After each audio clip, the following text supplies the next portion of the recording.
Hello internet friends, and welcome back to my channel.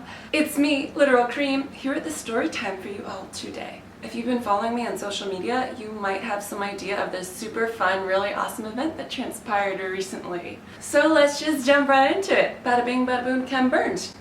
This is going to be my I almost died story time. And no, I'm not talking about the time where I was caught wearing the same outfit as another girl in school. Literally so embarrassing. I swear to God, I almost died. No, this is gonna be I was in a rollover car accident by a girl evading police in a police chase and almost had a 40 bling moment. RIP. Anyways, here we go. So this event happened to me on August 1st. I was on a 20-hour road trip. I left that Sunday before, probably at around 3 or 4 in the afternoon. I don't remember exactly. I would stop for gas and stop to rest, but overall I'd just been driving straight. And this happened to me at around 10, 11 in the morning. I was in the home stretch. I had 3.5 hours to go. I stopped at this gas station and I wanted to stay longer than I did stay, but it was kind of a weird gas station. There wasn't really any parking spots. It was kind of just all asphalt except for right in front of the convenience store. I didn't want to park in the trucker spot by accident and then have them assume I was a lot lizard. That's usually reserved for Friday nights. Anyways, so I pulled in front of this convenience store and it was kind of busy, kind of uncomfortable. I was really just stopping to like rest my eyes for a little bit. And I wanted to stay for longer than I did, but I was like, I feel kind of uncomfortable here. There's all these people around. I guess I'll just get back on the road. Usually every time I stopped I would let my dog out and walk him, but I had just gotten gas maybe an hour and a half ago, so I was like, he doesn't really need to go out. He's gonna be fine. We're gonna be home soon. Right? Right. So I go to pull out of this gas station. While I'm at the stop sign, I see these 2 police cars fly down the road full speed and then get on the highway. And then I see just a regular car go by and get on the highway. So I'm like looking up the road and then I see another 2 go by, get on the highway, full speed, their lights on. So in my head I'm kind of like, what's going on? But there are other cars driving normally. I look, I listen, I don't see any more police cars coming. So I pull out safely, I drive onto the highway, and there's police cars like lining the sides of the highway with their lights on. And I drive under a bridge and they'd thrown like a rope or something across the road, and I want to say it was like road spikes. So I drove over this and I was like, did I just drive over road spikes? So I had all these like red flags in my head, like what is going on? But at the same time reassuring myself that, well, there's all these other cars driving. If there was something actually going on, the police wouldn't let everybody on the road, right? They would take the proper precautions to keep the citizens safe as their job requires, right? So I'm not speeding because there's all these police cars, because I had just gotten on the highway and then the left lane is starting to close. So there's these cones like indicating that it's closing. So I'm in the middle lane and then all of a sudden I see this big black SUV in my rearview mirror come out of nowhere. And this girl is speeding. She is flying. I have no time to react. I couldn't do anything. I just saw her right behind me. And then the next thing I know, bam! I hit you in the mouth like slam. She just crashes into my car, full speed. Now the entirety of this happened very fast, but I remember everything frame by frame. I had so many thoughts going through my head in this very short period of time. And I feel like there was a car in front of me and a car next to me, because I just remember being boxed in and there was like nowhere I could go. My first instinct was to like grab for my dog, and then I wasn't able to grab for him. And I remember having my hands on the wheel and in my head trying to like drive with the skid in the direction that she hit us with. I also remember exclaiming no. I don't know if I said this out loud or if this was just in my head. When she hit us, I remember saying no. Like I couldn't believe it was happening. And then the car started rolling.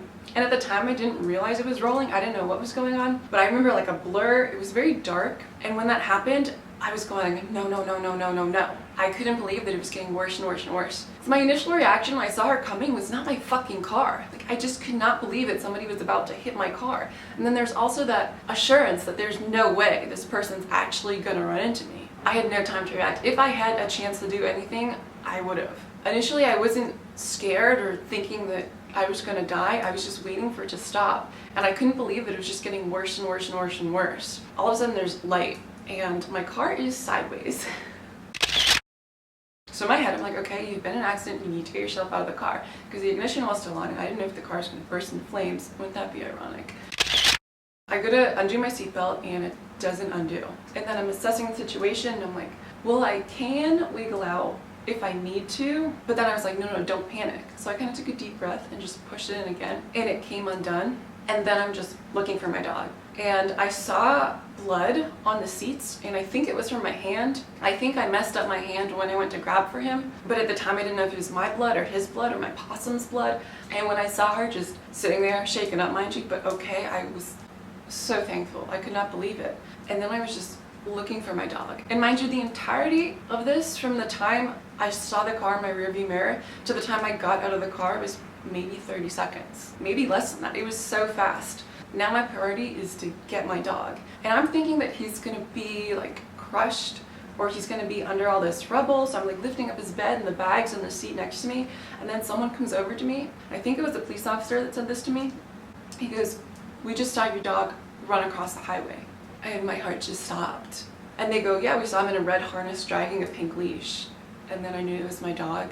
And I could not believe it. And I was like, you sure you saw him make it all the way across? You saw him? And they're like, "Yeah, we saw him run straight across 6 lanes of traffic into the woods." So then I was just saying, like, you have to let me get over there. You need to let me get across the highway and look for my dog. He's shy. He's not going to come to anybody but you. Like, you can't call for him. You can't chase him. And I'm at the edge of the highway trying to talk to the police officer and tell him, like, how desperate the situation is and how I'm totally fine, but you just have to let me get my dog. And then at one point, he, like, grabs me, or he says to someone, like, grab her. And I'm like, no. Like, look, I'm not going to run across the highway, because I realized that's what they thought I was going to do. It was hard for me to find my words to tell them, like, no, I'm not going to run across the highway, but you need to let me get my dog. And they're all thinking that I'm in shock. They're thinking maybe I have a concussion, that I'm injured. And in my head, I'm totally fine. And I really am fine. Like, I know I have some bruises and cuts and I am bleeding, but I'll be fine. Once I get my dog, we can sort this out later. I'll be fine. And then at the same time, I'm like, look, I've got a pet possum in the car. And I remember someone being like, "Is she in shock?" Like, trying to examine me. And I'm like, okay, they totally think I'm crazy. They totally think I'm in shock. So I'm like, trying to find my words again. I'm like, no, I know I sound crazy, but I have a pet possum. She's in a crate. Somebody needs to get her out of the car and put her in the shade. So eventually somebody goes over to my car and gets her out. And at this point, I'm very glad that she's safe and taken care of. Animal control shows up. And I don't know if they were called because of my dog or because the person that hit me. I'll tell you more about her as we continue. But I guess she had a dog. So then animal control is telling me that she's going to take my possum. I'm concerned that she means take and, like, not give her back. She's like, "No, we're just going to take her, get her out of the hot sun, bring her to animal control." And I'm like, okay, you have to make sure she has water. That's the most important thing. When you feed her, you have to give her chicken with the bone and, like, vegetables and fruit. And she's like, "I hope you come and get her before feeding time." So my possum is taken away from the scene. I'm talking to someone else and I'm like, "Can you get my phone?" I think they were asking for my ID, and I'm like, "Look, everything's in my car. My purse in my car, my phone's in my car." So eventually someone goes and gets my phone, and I didn't know what to do. I felt like I was supposed to call someone. So I called my dad. And the first thing I said was, "Dad, I've been in a car accident, but I'm okay." I don't really remember everything I said after that, but I just wanted to get across the fact that I was okay. And then I remember giving the phone to the police officer and having him talk to my dad so my dad would know, like, where I was. And the EMTs are trying to look at me, trying to bandage my hand. This is just fucking great, isn't it? They're asking if I have a concussion. They're asking if I was wearing my seatbelt. Yeah, I was wearing my seatbelt. I always wear my seatbelt. There's no instance where I'm not wearing my seatbelt. They're like, "If you weren't wearing your seatbelt, you would have died. You're very lucky to be alive."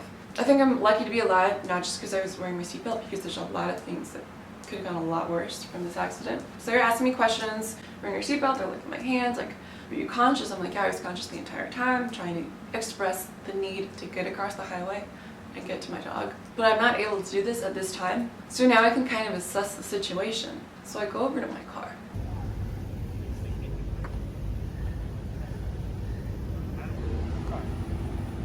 And the next thing that's most important to me after the living beings is my guitars. And my dad had just given me his very first nice guitar that he bought for himself back in 1977. This guitar is in a soft shell case, and my resonator was wrapped in some towels because I only had the one case with me, and they were on top of my suitcases in the trunk, and I was for certain they were going to be trashed. And I go over to my car and I get my guitars out, and they are both perfectly fine.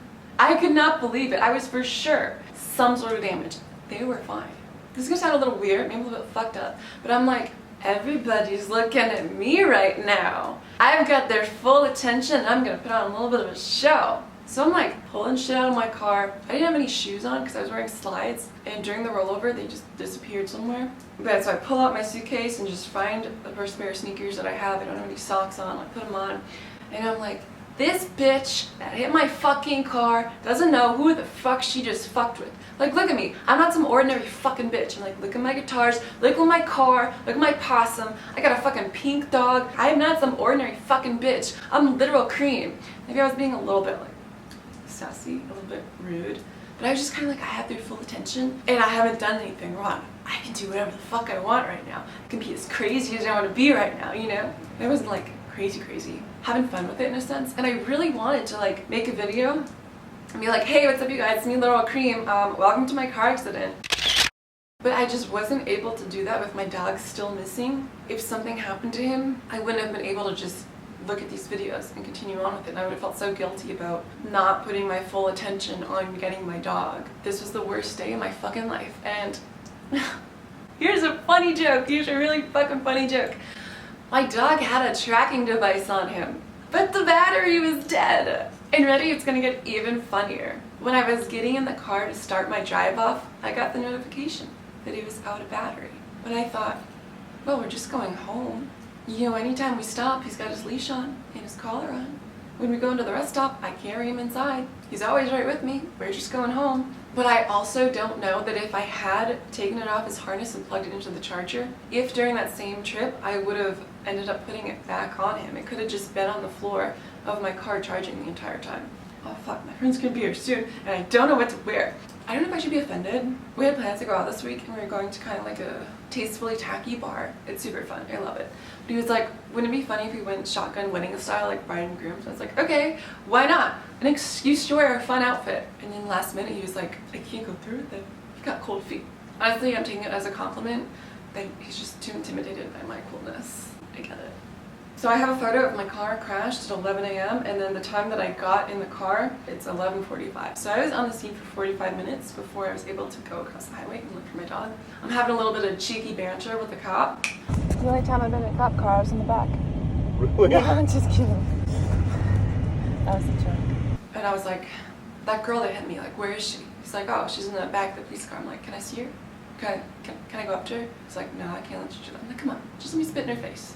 He's like, I can't let you do that. I'm like, come on, let me just knock her teeth in a little bit. Come on, just let me punch her. He's like, I'm sorry, I can't let you do that. I'm like, all right, take me to go see my dog. The tow truck guys had showed up right before I left and I was saying to them, like, my laptop's under the door, like, please, can you please try and get it out safely? Like, is all my stuff gonna be safe? Like, my guitars, are they gonna be safe? And they're like, yeah, we're gonna get everything. We're gonna get your car, tow it back to our shop. Everything's gonna be fine. We're gonna get all your stuff. Because I am worried about my stuff. It's on the side of the highway. Like, I don't know what happens to it. They reassured me they were gonna get all my stuff. It was gonna be fine. So I'm like, okay, finally being able to go look for my dog now. So I get over there. There's a bridge, like a bridge kind of over a drainage ditch.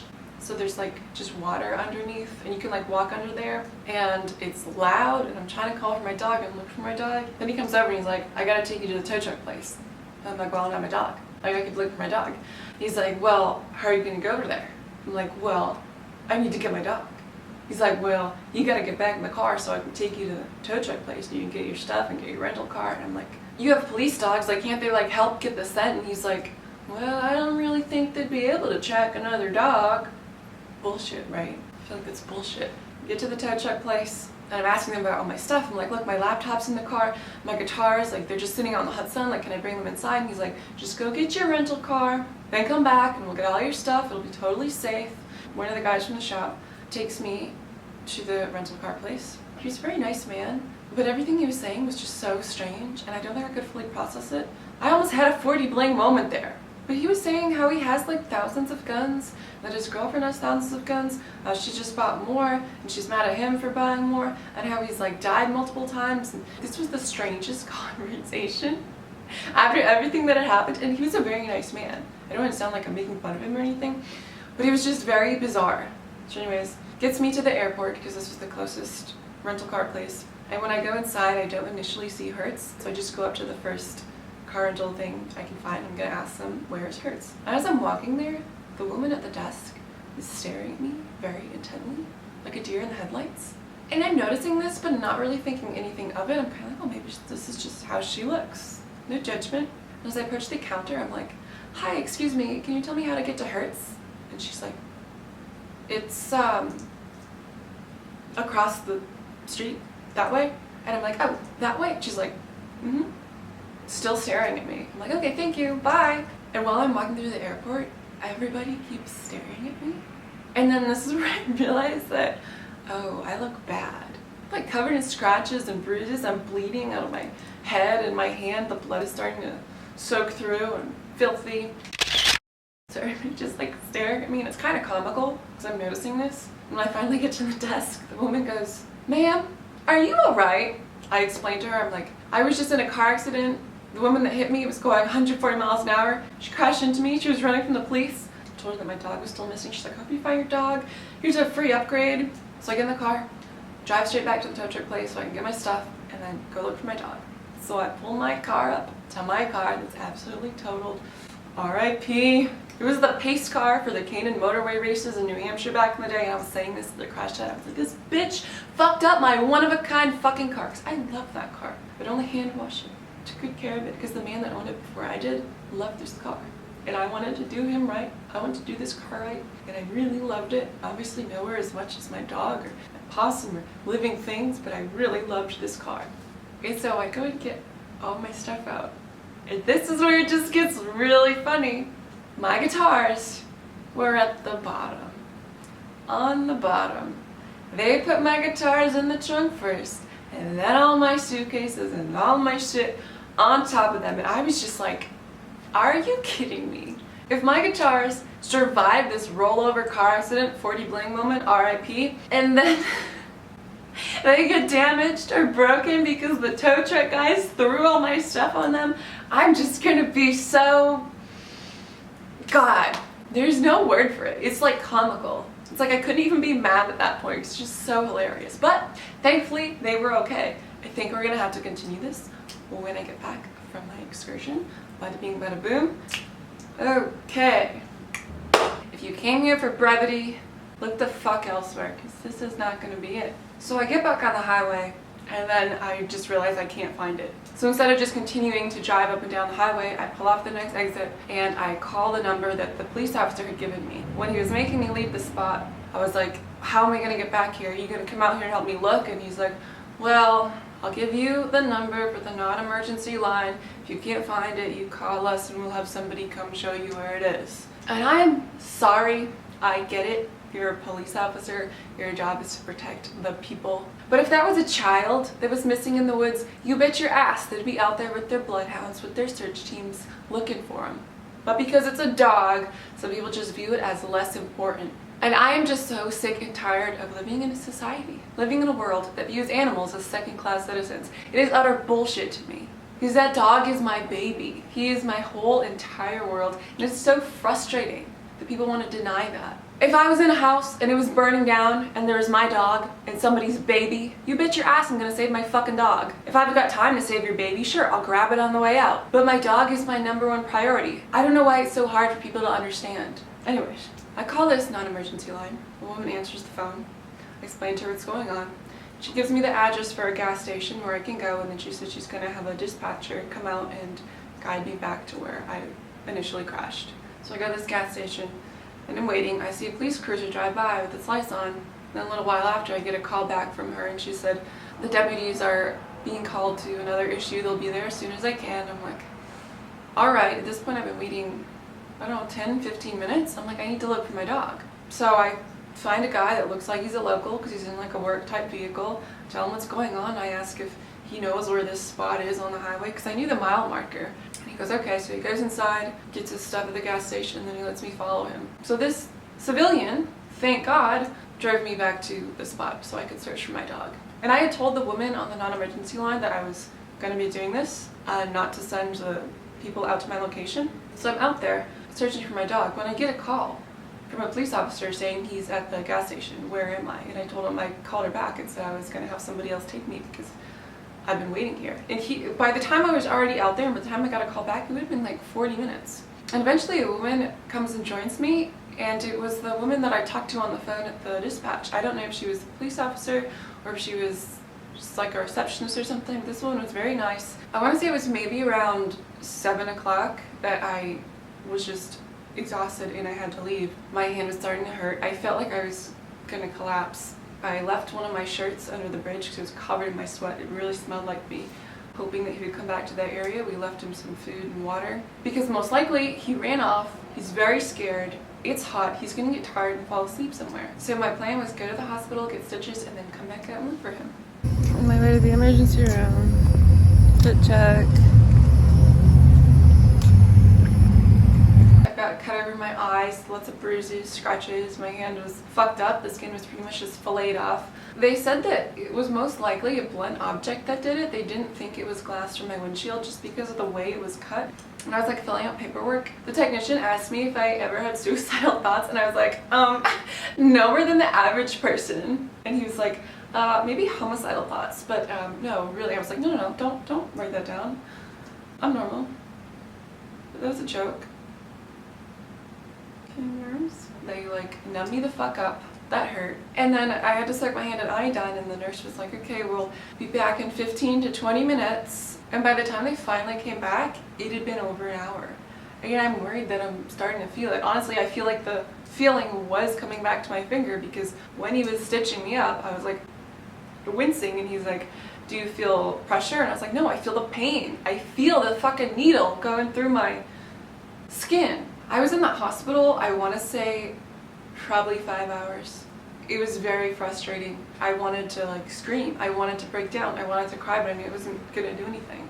Finally, I'm out of the hospital, and it's late. I want to say it was like 12. My dad had gotten on a plane to come down, and he'd like just gotten to the hospital as I was leaving. And he's like, okay, we're go back to the hotel, you know, clean you up. I'm like, Dad, I have to go back out and look for my dog. So he drives me back to the spot. I pin the location. There's no sign of him eating any of the food or the water. It's untouched. I look under the bridge. I look in the woods as far as I can. But eventually, I just had to leave. It's the worst feeling in the world. So now it's Tuesday. I put a post up on Facebook that afternoon before for anybody that had possible sightings. There was a possible sighting of him back on the side of the crash. So I was back on the crash site, searching that area, and then eventually it just got to be too hot. So I was there, I want to say maybe from like 5 in the morning to probably about 12, looking on the side of the crash, looking on the opposite side, looking on the dirt roads behind the side that he had run off to. Now I still have to worry about my possum. So I get to animal control that afternoon. I go see Petunia, and I was so grateful. They had put her in this very large dog crate, so she had room to walk around. They'd given her food and water and a litter box. She was a little bit sassy. She seemed more sassy than usual, but she was happy to see me, put her on my shoulder. They liked my possum. I let them pet her. So I get back to the hotel room. I set up Petunia the best I can. I kept her in the bathroom. And when I came back, the door was open, but nothing was clean. So I'm kind of assuming that the cleaning crew came in, opened up the bathroom door, saw a possum, probably screamed or something, walked out. And they never came back to clean the room again after that. They gave us towels. They didn't say anything. I was like, it's okay. Understandable. So Monday through Thursday, I was out searching for my dog morning, noon, and night as often as I could. I would wake up very early, get out to the spot, look for him, and then pull over on a dirt road and have to sleep in my car. I saw coyotes, alligators, rattlesnakes. There's another woman, I honestly don't know how we came into contact because I was just kind of getting calls on my phone or on Facebook or whatever. I think she just said that she was going to show up and help me look. I don't remember, but this woman was like an angel. She'd come out there with a trap, she'd come out there with her hunting cameras. I didn't get my dog on any of them. I did see a possible cat, some raccoons, possums. She was so wonderful and so kind, and I cannot thank her enough for helping me. I can't thank everybody enough. Did I phrase that right? That was very wonderful to me, that there were so many people out there just willing to help a complete stranger find your dog. And then of course you're gonna encounter the creeps that comment on your status being like, hey, you single? That start hitting on other women in the comments. And you're gonna get the spam calls, the people that say, hey, I found your dog. You go, really? And they go, yeah, we need to confirm you're the real owner.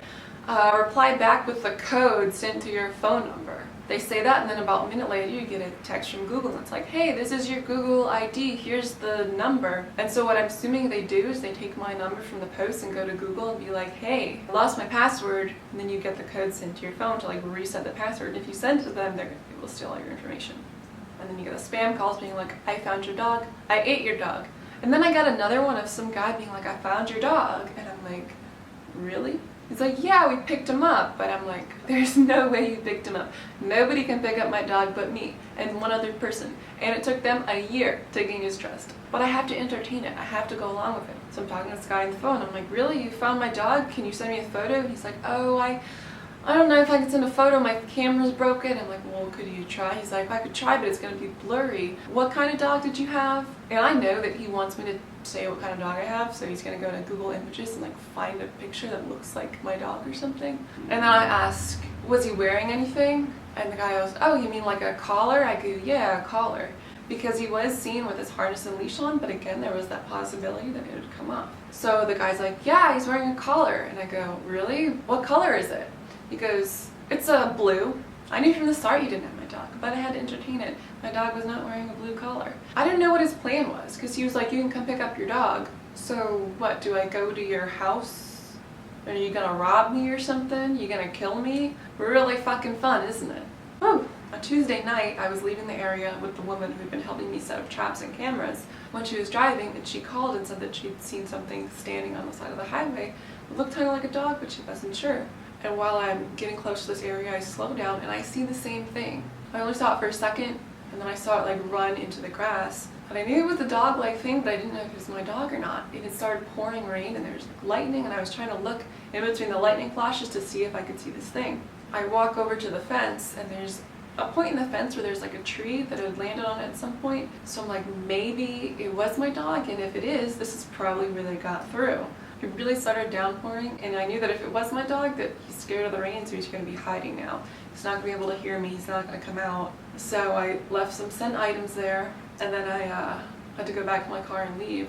Wednesday morning, I go out to that same location because I'm like, maybe this was my dog, let's check it out. And this was on the side that he was seen running off to, the north side, but about a mile before. I go through this hole in the fence, and I'm looking in these woods, and I come across a skeleton. And it's white and it's all bones, so in my head I'm like, it's most likely not my dog, but again, I'm not sure.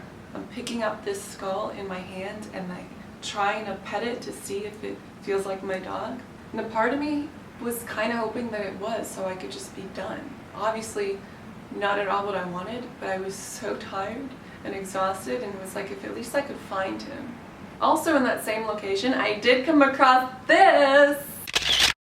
Didn't find my dog, but at least we found some black ice too, milk chocolate. I don't know if I can fully express how traumatic it is to be driving down the same section of highway for hours a day. I was going through a tank of gas a day, scanning the sides of the road, looking for roadkill, looking to see, could that possibly be my dog? And then kind of hoping that it is your dog so you could know what happened and be done. I was like taking videos while I was driving so that after I had done this little loop highway section, I could pull over and like watch the video and analyze it to see if there was anything on the side of the road that I missed. Yeah, really fucking fun.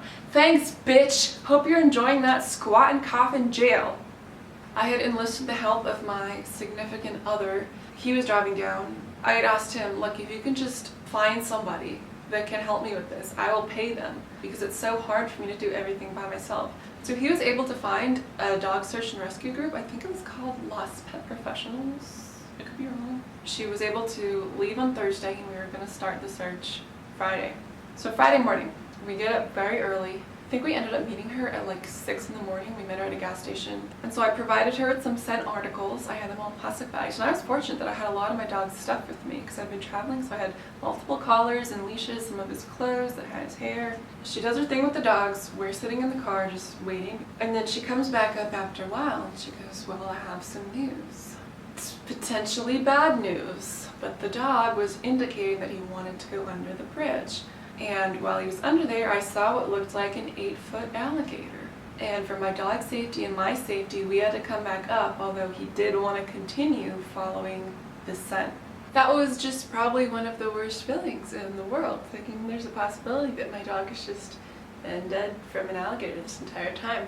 We decided to continue with the search that day. We were going to look behind the dirt roads, behind the crash site where we had spent some time searching on Thursday night.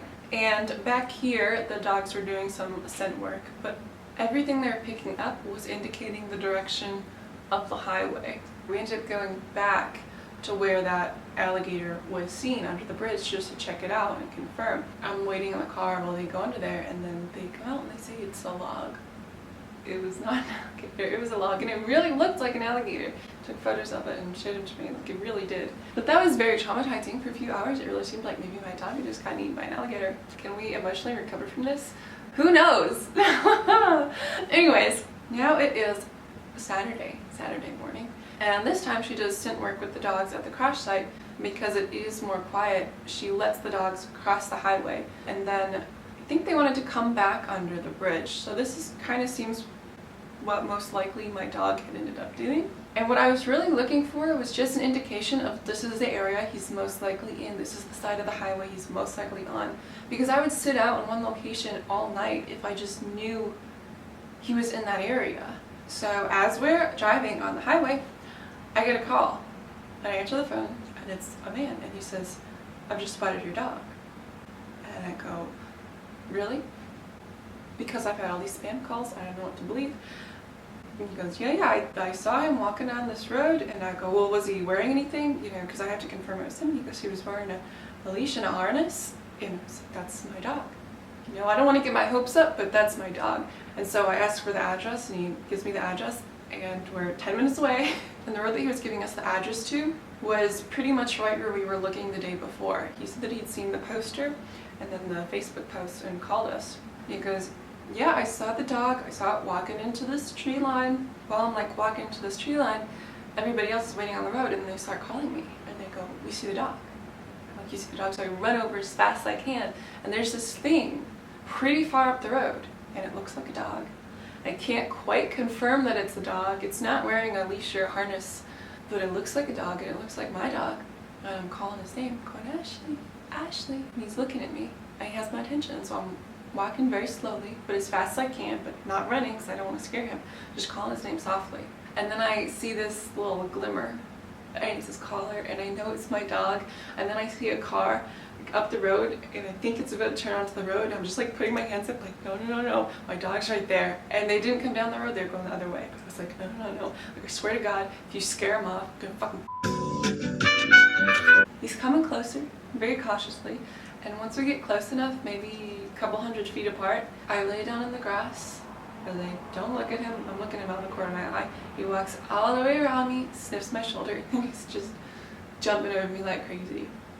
That was probably the best moment of my entire life.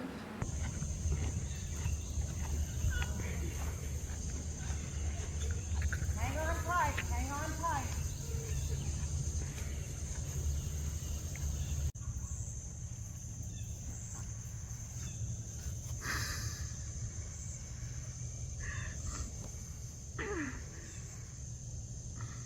I got my dog. I couldn't believe it. He was totally fine. He had a little cut under his eye, and then he had some like scratches or bug bites on his stomach. But other than that, he was totally fine. I am so grateful for this man. He said he was just on his way to work, I think. I'm not sure if when he was referencing the leash and the collar, if maybe he was referring to the photo that was posted onto the Lost Dog page or something, but I just think it would have been really funny if in those last 10 minutes my dog had lost his harness, if it had been on him these entire 5 days and he just lost it in the last 10 minutes. I don't know. I guess I could have asked to confirm. I wasn't really thinking about that. So I called my dad. I was like, Dad, we found him. He's okay. That was one of the best calls of my life. And then we took him to the vet. When she came to the room, she just gave me a hug, and she was like, I'm so glad you're okay. I'm assuming that she had seen the post because from my understanding it's a relatively small town and my post did get a lot of attention. She's like, I'm so glad you're okay. I'm so glad your dog's okay. I was also worried about him because he had had possible pneumonia the week before we had left, and he was on antibiotics. He'd been on them for 5 days, and he was supposed to be on them for another 5 days, but he was fine. That's my little baby boy. I had dreamed about the day I would have him since I was 10 years old. And when it finally happened, I couldn't believe it. Some days I wake up and I can't believe how happy I am, and it's all because of my little dog. So, let's get some details about the girl that hit me. Woohoo! So this bitch was arrested 4 years ago for doing the same shit. She was driving in a stolen vehicle, giving a false identity. She told the cops when they finally arrested her that she just didn't want to stop. She told them she was a secret agent and had somewhere to be. She's from New Jersey, Fucking explains everything, don't it? Haha, just kidding. Just kidding. Fleeing or attempting to elude a police officer for a felony offense, training movements, signals required on turning, reckless driving, speeding, failure to maintain lane, passing on the right shoulder, giving false name, address, or birth date to law enforcement officer, identity theft, fraud when using / possessing, identifying info concerning a person, felony, false statements or writings, conceal facts or fraudulent documents in matters of government. At approximately 10:35, deputy advised he had a black Audi SUV passed him at a high rate of speed while he was stopping another vehicle. I pulled out and started catching up. As I was approaching the vehicle, the driver changed lanes. The speed gained to 130 miles per hour and 70 miles per hour. The vehicle continued fleeing, traveling south on I-95, going from the left shoulder to the right shoulder, passing vehicles. The vehicle almost struck different vehicles while passing them in the center travel lane. I guess I was the lucky one! I continued giving the location and speed while traveling south on 95. When we got to the mile marker, the vehicle was in the left-hand lane and moved to the right, almost coming to a stop behind a vehicle who had stopped for the deputy to put out the stop sticks. The vehicle struck the stop sticks and continued traveling south. I had to stop due to stopping on the stop sticks, then backing up to get them from under my front tires. At this time, deputies were in the lead, there was some road construction, and traffic had slowed. The vehicle then struck a red Chevy SSR, causing them to exit to the roadway on the right-hand side, then flipping to its side in the wood line. Ooh boy, I was the lucky one. It almost hit some other vehicles, but baby, you fucked with the right bitch, I guess. See, a part of me does think about that. Like, of all the bitches you could have fucked with, you probably chose the right fucking bitch. Because there's a lot of people that you would have hit that you would have just killed, okay? There's a lot of fucking people that would have just died. Then there's a lot of fucking people that wouldn't have been able to do what I do. Hike around the woods for an entire fucking week. Put everything on hold to search for their fucking dog that you almost killed. I also found out that this bitch is a fucking, as self-described in her social media bio, proud mommy to a 5-year-old boy. I have a fucking 5-year-old boy. And that is not how you fucking act if you're a proud mommy. That kid is going to be a million times better off with you squatting and coughing in a jail cell for the rest of your goddamn life.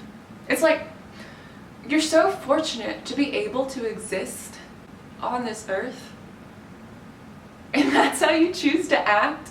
And how sad is it that ultimately the biggest legacy you're going to leave behind is the inconvenience that you left on my life? And at the end of the day, it's not going to be that much. Yeah, it cost me a lot of pain and suffering and time and money, but ultimately it's just going to be a little blip when it's all over. And you're going to be sitting in jail. You wasted your life. It's just really fucking sad. It makes me sad for a lot of reasons, but also for the fact that she's a young woman and we're the same age. And I know that I have it pretty well compared to a lot of other people on this earth, but then I also know how difficult it is just to exist because I'm a young woman. And so it just makes me so much more sad when it's other young women making it that much more difficult. But whatever, enjoy being a statistic. Oh, there's more. Oh, jeez. The vehicle came to a stop and the deputies took the driver into custody, and I went and checked on the driver of the red Chevy. I got myself out of there fast because, like I said, the police saw this entire thing happen, and I was already out of my car by the time somebody was coming over and asking if I was okay. While she was at the jail, she received 5 citations for improper lane change, speeding 130 in a 70 mile per hour, reckless driving, failure to maintain lane, and passing on the shoulder of the roadway. Giving false name and date of birth, identity fraud, 5 counts of false statements and writings. I don't see any attempted vehicular manslaughter charges on there, but maybe those are soon to come. That entire week, I just kept thinking, you know, if I only just waited 5 more minutes at this rest stop. You know what I mean? But you know, you can't think that way because I didn't do anything wrong. I wasn't texting. I had my eyes on the road. I saw her coming. I wasn't speeding. There wasn't anything I could do, and she made the choice to run into my car. She could have chose to slow down. She could have chose to stop. She could have chose to plow under the cones. I didn't have a choice. I had maybe a second to react. And she chose that she would rather run into my car, risk my life for hers. She's such an uncool person. And that's what makes me so angry. If I'd seen her being walked away in handcuffs with some sunglasses on her head and then bada bing, bada boom, I would have understood. I would have understood. I'd be like, whoa, whoa, you're really cool. You've got somewhere to be. But this bitch was the uncoolest motherfucker I've ever encountered. And I hope you enjoy that squat and cough that I can't reiterate enough. I hope your asshole is fucking loose as I am on a Friday night after 2 shots of whiskey. Oh baby, you know what I like. Bada bing, bada boom, Ken Burns. Took me a minute to come up with that one. Okay, whew. That's basically what happened. I'm still continuing to get more information, dealing with victims, advocates, and lawyers to sue this bitch. My finger is pretty much like, I don't know, you could probably, it's not gonna focus, whatever. My finger is like mostly okay. I feel like the outside is healed, but the inside is not totally healed. Here's a quick video of me taking out my stitches, super fun. The crazy thing is that everything's okay. It's not like I was some middle-aged man working 80 hours a week on his way to the office when it happens and my whole family just flashed before my eyes and now I need to quit my job and spend more time with them. Ashley has always been the most important thing in my life and he was always my #1 priority. We've spent every single day together. Up until that point, we'd never spent a single day apart. And I've always been, live your life how you want to live your life. Do what you want to do. Be who you want to be. Love who you want to love. And aborting as many of your own babies as you see fit. Because you could die at any second. And I feel like I've already been doing that. So it feels like it didn't really change my perspective on anything. Maybe reaffirmed it, but I honestly don't think I needed that reaffirmation.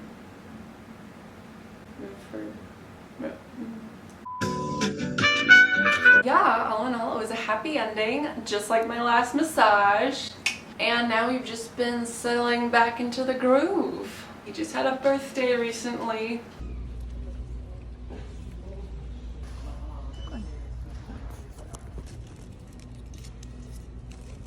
Did you pick out some things for your birthday?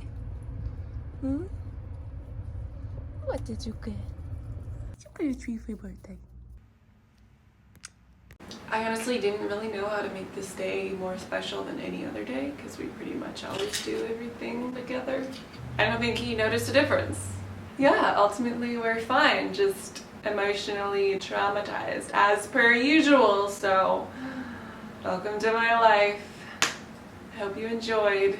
I'm just happy to be back making videos, dealing with my regular problems.